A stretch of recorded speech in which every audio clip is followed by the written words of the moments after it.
సమ్మెకు సింగరేణి కార్మికులు దూరంగా ఉండాలని భూపాలపల్లి ఏరియా జీఎం రాజేశ్వరరెడ్డి అన్నారు. భూపాలపల్లి ఏరియాలోని KTK5 గని ఆవరణలో జరిగిన సమావేశంలో జీఎం కార్మికులను ఉద్దేశించి మాట్లాడుతూ కొన్ని కార్మిక సంఘాలు వివిధ డిమాండ్లతో జూలై 9వ తేదీన ఒక్కరోజు సమ్మె పిలుపు ఇవ్వడం జరిగిందని, కానీ ఈ సమ్మెలో ఉన్న అత్యధిక డిమాండ్లు సింగరేణి యాజమాన్యం తీర్చగలిగేవి కావని ఆయన తెలియజేశారు. సింగరేణి సంస్థ పరిధిలోని సమస్యలు చర్చల ద్వారా పరిష్కారం చేసుకోవచ్చని అన్నారు.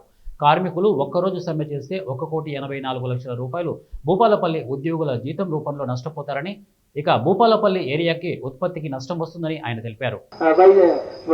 హైయర్ సెంటర్ రిఫరల్ చేయడం జరుగుతుంది. అలాగే మనం ప్రసూతి ప్రయోజనాలు మెటర్నిటీ లీవ్ కూడా మహిళా కార్మికులకు మంజూరు చేయడం జరుగుతుంది. అలాగే ప్రత్యేక సంపన్నులపైన కార్పొరేట్లపైన విధిస్తున్న పన్నును పెంచాలి. సంపద పన్నును మరియు వారసత్వ పన్నును తిరిగి ప్రవేశపెట్టాలి.